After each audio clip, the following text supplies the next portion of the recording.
Hello, everyone. I'm Caitlin Lowens, and I'm the Theatreworks Artistic Director, and it is my pleasure to welcome you here on this evening, December 8th, for the latest, in fact, the 8th installment of our Month of Joy.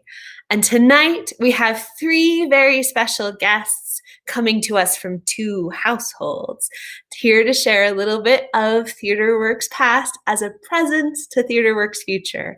It's my delight to welcome on Susan Dawn Carson and Sally and Mallory Hybl. Hi, my name is Mallory, and 9 years ago, when I was 11 years old, I got to spend the holidays at the Dusty Lou Bon Vivant with my mom, one of my best friends and teachers, Susan Dawn Carson, and a group of amazing Lost Boys in Murray's adaptation of J.M. Barrie's Peter Pan. It was an amazing adventure, full of trapeze tricks, dancing, laughter, and love. None of us grew up, but all of us found magic. Second star to the right, and straight on till morning. Hello, everyone. I hope that you're all settled in and cozy and warm as we come to the end of our story. Now, all our lost boys are grown up, living their varied lives. Wendy was married in white with a pink sash.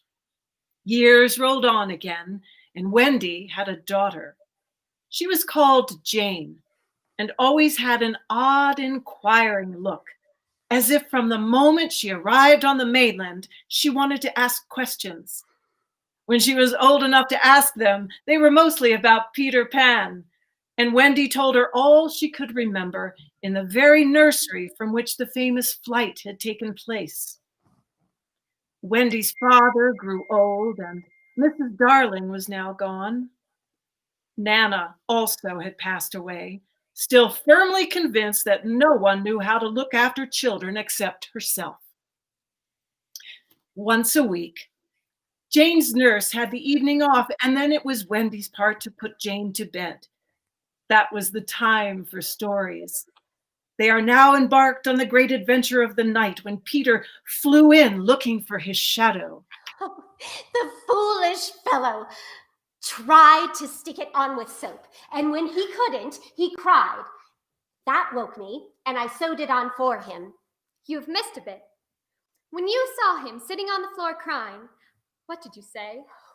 I sat up in bed and I said, "Boy, why are you crying?" Yes, that was it. And then one night came the tragedy. It was the spring of the year, and the story had been told for the night, and Jane was now asleep in her bed. Wendy was sitting on the floor very close to the fire, and while she sat darning, she heard a crow. And then the window blew open as of old, and Peter dropped in on the floor.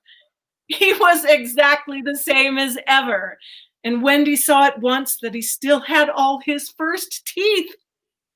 "Hello, Wendy," he said, not noticing any difference, for he was thinking chiefly of himself. "Hello, Peter," she said, and squeezed herself as small as possible. "Hello, is this a new one?" "Yes." "Boy or girl?" "Girl." Now, surely he would understand, but not a bit of it. "Peter, are you expecting me to fly away with you?" "Well, of course. That is why I have come. Have you forgotten that this is spring cleaning time?" She knew it was useless to say that he had let many spring cleaning times pass. "I can't come. I have forgotten how to fly." "I'll soon teach you again." "Oh, Peter, don't waste the fairy dust on me." Wendy stood up, and now at last a fear assailed him. "What is it?" "I will turn up the light, and then you can see for yourself." For almost the only time in his life that I know of, Peter was afraid. "Don't turn up the light." She turned up the light, and Peter saw. He gave a cry of pain, and when the tall, beautiful creature stooped to lift him in her arms, he drew back sharply. "What is it?" I am old, Peter. I am ever so much more than 20. I grew up long ago. You promised not to. I couldn't help it. I'm a married woman now, Peter. No, you're not. Yes, I am. And the little girl in the bed is my baby. No, she's not. But he supposed she was. And he took a step towards the sleeping child with his dagger upraised. Of course, he did not strike. He sat down on the floor instead and sobbed, and Wendy did not know how to comfort him, though she could have so easily done it once upon a time. She ran out of the room to try and think. Peter continued to cry, and soon his sobs woke Jane. She sat up in bed and was interested at once. Boy, why are you crying? Peter rose and bowed to her from the bed, and she bowed back. Hello. Hello. My name is Peter Pan. Yes, I know. I came back for my mother to take her to the Neverland. Yes, I know. I've been waiting for you. When Wendy returned, she found Peter sitting on the bedpost, crowing gloriously. She is my mother! He does so need a mother. Yes, I know. No one knows it so well as I. Goodbye, he said to Wendy, and he rose in the air, and the shameless Jane rose with him.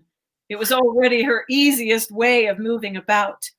Wendy rushed to the window. No! It is just for spring cleaning time. He wants me always to do his spring cleaning. If only I could go with you. You see, you can't fly. Of course, in the end, Wendy let them fly away together. Our last glimpse of her shows her at the window, watching them receding into the sky until they were as small as stars. As you look at Wendy, you may see her hair becoming white and her figure little again, for all this happened long ago. Jane is now a common grown-up with a daughter called Margaret, and every spring cleaning time, except when he forgets, Peter comes for Margaret and takes her to the Neverland, where she tells him stories about himself to which he listens eagerly. When Margaret grows up, she will have a daughter who is to be Peter's mother in turn. And thus it will go on so long as children are gay and innocent and heartless. Well, good night, everyone. Sweet dreams. Happy holidays.